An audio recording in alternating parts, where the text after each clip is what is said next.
This Olivetti Valentina typewriter was designed when I was only 10, and I'd just starting my secondary school.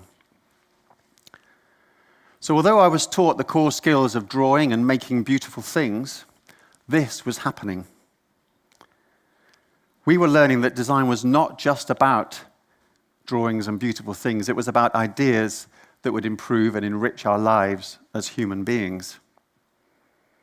The designer of this, Ettore Sottsass, said of this thing, as he was beginning to design the human experiences around this thing, he said, "This is for the use in a place except the office. Do not use this in an office." We must not remind people of the monotonous working hours of office life, but rather we must keep amateur poets company on Sunday afternoons in the country, or provide highly colored objects on a table in a studio apartment. This is an anti-machine machine, built around the commonest mass-produced mechanism of the time. The works inside any typewriter, it may just be an unpretentious toy as well. So even in 1969, Sottsass and Perry King of Olivetti Design Studios knew that a typewriter was not a tool for doing a job. It was a creative engine, a catalyst to inspire and to enable each of our creative contribution. This was over 50 years ago. And people have been talking about this even before that time. So I went to a school where, although I was taught these core skills, actually, what I was really being introduced to was that there are too many things, and the essential ones should last longer and be more efficient, and that people should get together, remember that, get together more often to plan the kind of places they would like to live and the ways they would like to live. Yes, beautiful and designed things do help people become happier, but we need to understand the human mess, which Kirsten has just talked about, which is around us, in order to build a better place to be and to live. So I was being trained to be an industrial designer, as many of us here, I think. The challenge for our lives then and now is still to make life, for our professional life, is to make our environment for being and working more humane. More humane. What does that mean? And how do we get together to do that?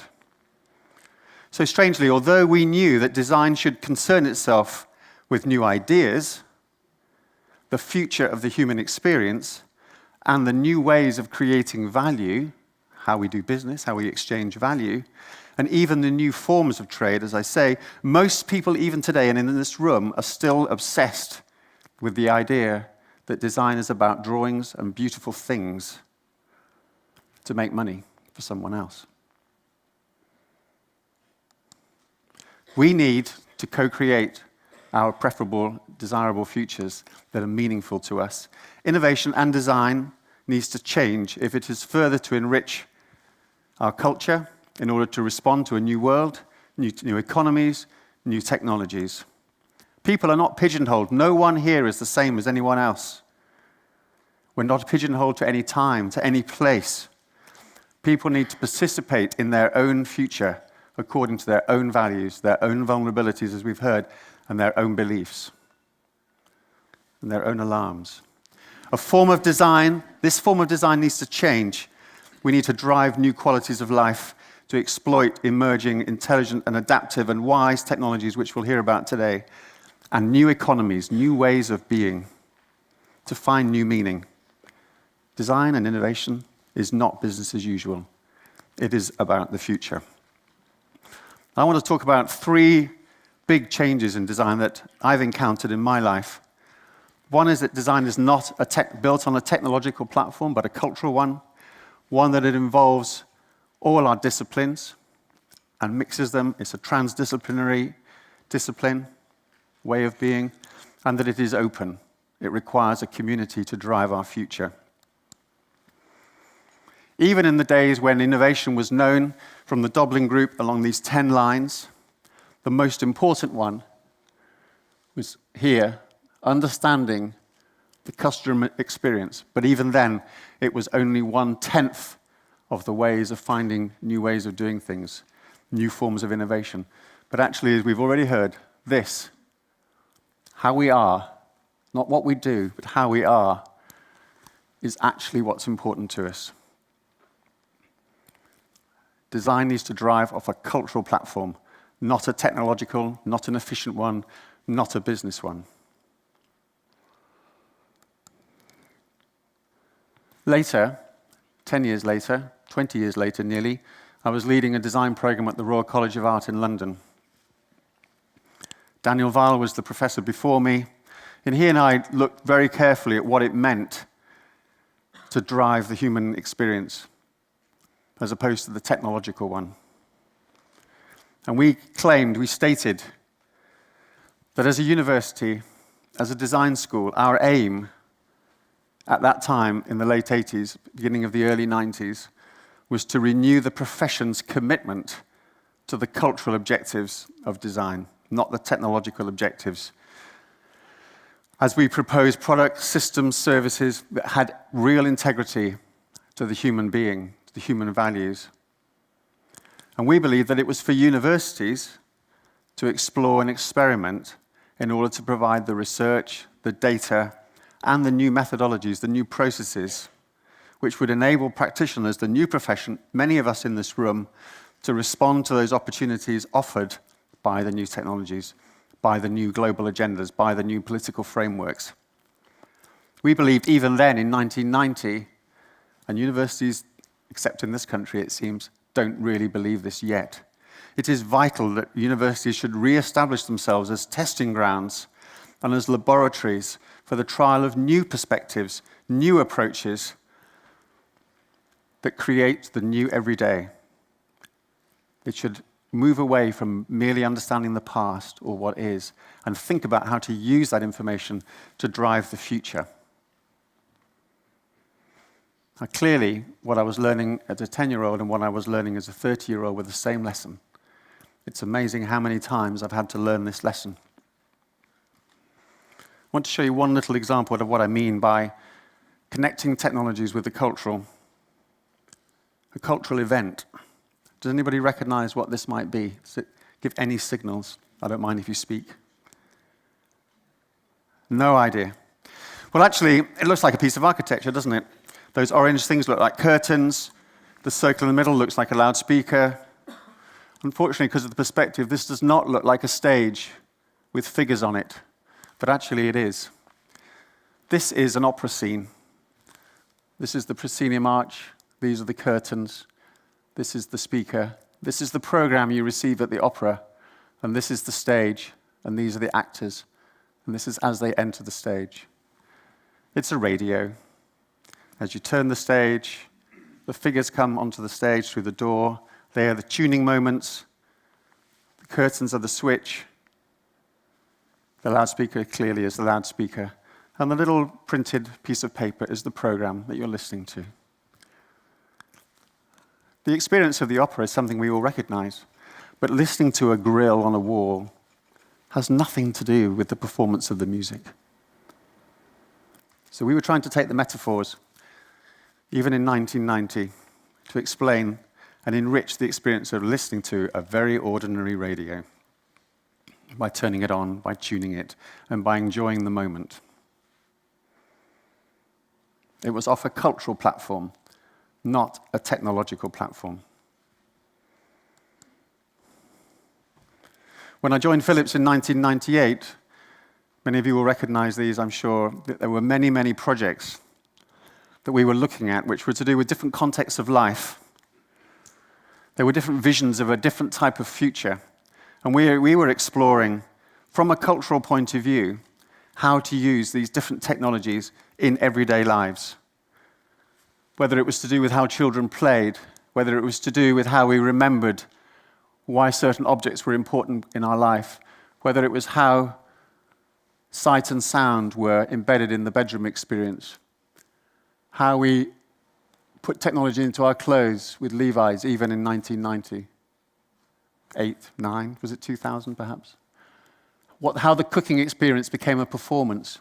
These were cultural drivers for new ways of being so that technology became meaningful to us. We were trying to find new value for people by really, really valuing them, really, really understanding them in their depths. And to do that, we had to work together with them, with ourselves, in real-life experiences. So Stefano Marzano, who many of you will know, was our CEO at the time. My light bulb moment then was that he had made, the team at the time in which I was fortunate enough to join, they had made this claim of how design, through this amazing company where we are today, was going to create value through the design process, through the design discipline, which was focused on people's personal growth, as we've already heard this morning, to help us live in better harmony with each other and within better harmony of our natural world, so that we could truly be ourselves, so that we could truly begin to understand how to answer the question, how then shall we live? How then shall we live? How then shall we know ourselves so that we live for our future's sake?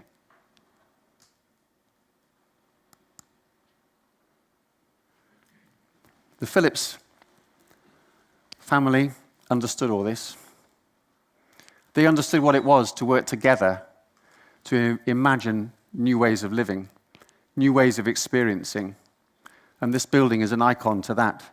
But in 1958, the year before I was born, this installation, Le Poème Électronique, was built in Brussels, bringing together sight and sound through architects, musicians, composers, designers. Le Corbusier, Edgar Varèse created an immersive experience choreographed to give a picture of what future life, sight and sound in the domestic environment might be like, facilitated by the technologies that this company was delivering. They were exploiting all the channels of expression, not just a beautiful thing, but a whole beautiful being space. 60 years ago, this was envisaged. Some of those projects I showed you just touched on that. It still has not happened. Not because it can't be done technologically, not because it can't be done emotionally, not because it can't be done spiritually, not even because it can't be done economically, but somehow we're still persuaded to drive for efficiency. Somehow we're still persuaded to drive for something else. This vision is 60 years old, at least. When Daniel and I were at the Royal College of Art, this happened in 1994, another manifestation of being inside the product space. Paul Braun called this end space. The display, the interaction device, the human interaction with the space, and the whole room had become one. This is just a mock-up. But 25 years ago, this was reimagined as a single immersive space where people could become people, they could create their ideas, they could present their images, they could become part of their own story in a light and space sound. By 2009, we'd made it happen. Some of the research projects that I was leading in Philips Design, we were making this happen. And this was the first opportunity where the content was now becoming the object. And the object was becoming the space. And the space was becoming the experience. And we were driving it. So this object has no edges. The skin is the interaction. The skin is the display. As you use it, it changes. It's an object in a perpetual state of becoming. The interactions change. We made it for real. I'm not going to show you a video. We made it for real. It became its own projector. It became its own light emitter. Sadly, now all data is on the cloud, so it doesn't need to exist. But what it showed us that we were now becoming closer to the full immersive experiences. But it took many different channels of expression, many different people from different backgrounds to work together on it. Social anthropologists, psychologists, sociologists, technologists, engineers, interaction designers, artists, photographers, futurists, historians were working together on this. So now in the universities, wouldn't it be amazing if we could start to bring those disciplines together? Not to learn about the discipline, not to learn how to profess in the profession only, but how to create the future as an integrated whole, a whole life in the future. Most universities are not structured like this. It's another generation of university. It is really essential, I think, that we bring the disciplines together to reflect on and create value in the global challenges. Whether you do it through design or chemistry doesn't matter, but we need to work together to think about the future in a new way. This was my second big paradigm shift. Design not had only gone from technology to cultural platform, it had moved from single discipline of the hero designer into a co-created, facilitated whole life. Funnily enough, it was like that in the 15th century with the Renaissance. It's not a new idea. It's not a new idea. For some reason, we don't do it. Next big paradigm shift has been inside the university, it's fine, or inside Philips, we managed to do it to a certain extent, but we don't do it as a society. Now that I'm working in a university again, I begin to see 4 big stakeholder communities. The public, us, the citizens. We are the drivers of the future. Are we the most important? Our academic research groups, research centers, our research institutes are another player. Government policy, whether it's in H2020 or in the Peak in the Delta or in the UKRI, UK Research Innovation Councils of the UK, the funding at a national agenda drives the future, whether we like it or not. People lobby on it all the time. People make a difference. A lot of things are happening that you might not agree with. It's another big stakeholder group. And industry. Industry has an agenda. Industry has a massive agenda. Some of us are very noble. Some of us are not so. But the 4 together need to work together all of the time. And I know that as I talk to you, I'm building up a level of complexity here which is almost impossible to fathom and almost impossible to manage and lead. The conundrum with this model is who goes first? Who starts this process? Who is the creative lead? Somebody will go first. Be careful for those who go first. The entrepreneurs in this society have a lot to answer for, and there's a lot of problems with going second. But going first is a real act of leadership and a real point of responsibility, which some people in my university don't even believe in. Don't go first. We don't believe in leadership. Don't do it. But somebody always goes first. We don't call entrepreneurship for nothing. Someone always goes first. And I think it probably is time to go back to my thoughts with Daniel Weil in 1993, universities can go first. In bringing people together. In bringing people together to create a different type of future in a different type of way. When I led the Living Memory project, which some of you will know, with some colleagues in the room, we tried to reflect on the act of the creative director in a consortia program like that, a consortia-driven program.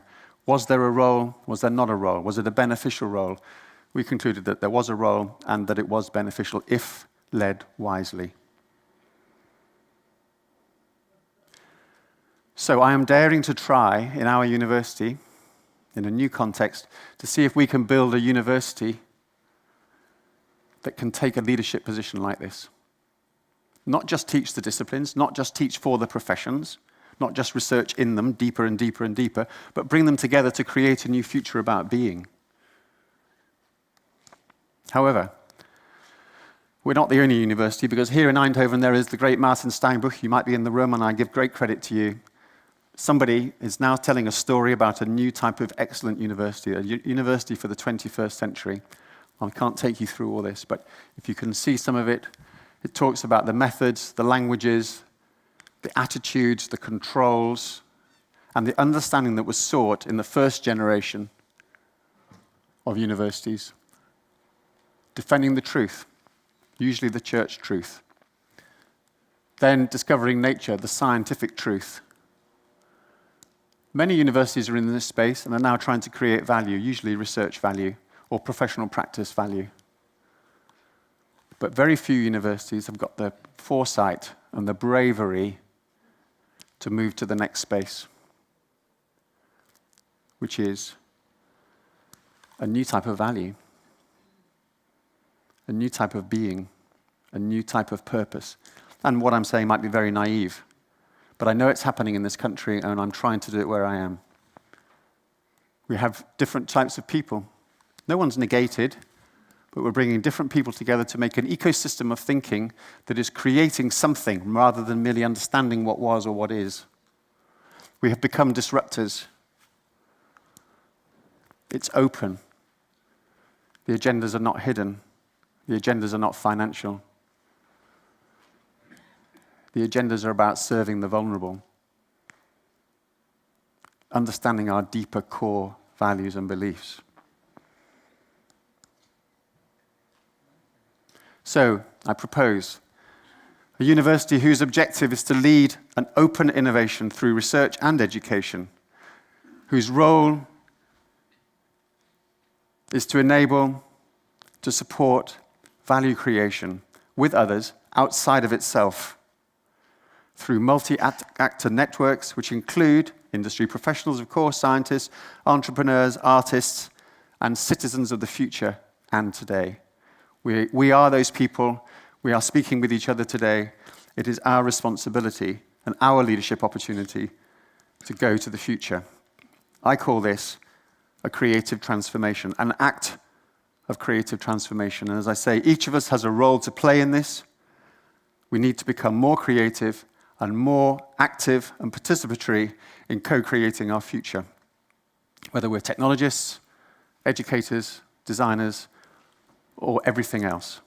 Together we can create a preferable future, also possible, also plausible, rather than merely letting it run away with us. And it is running away with us, isn't it? Look at the world. I don't need to blame anybody, just look at the world. Look at my own country. People are running away with themselves and then being shooed off court as they're invited to leave the government. So, please strive for your own human transformation. Do not take the easy techno path. Enable the formation. Please support us in the formation of the fourth generation university. It can deliver great value on these principles at their core. Promote creative innovation wherever you are in this connected and transdisciplinary form so that we can meaningfully drive and contribute to society in general and both the industrial and government sectors so that they know they are committed to the same aims. Truly democratize the future, as our great friend Josephine Green used to preach as a prophet of the future 20 years ago. What doesn't matter is how you do it. Just do it. Nobody cares if you can't dance well. Just get up and dance. Great dancers aren't great because they dance well. They're great because of their passion, because they believe it, because they need it to happen. Thank you.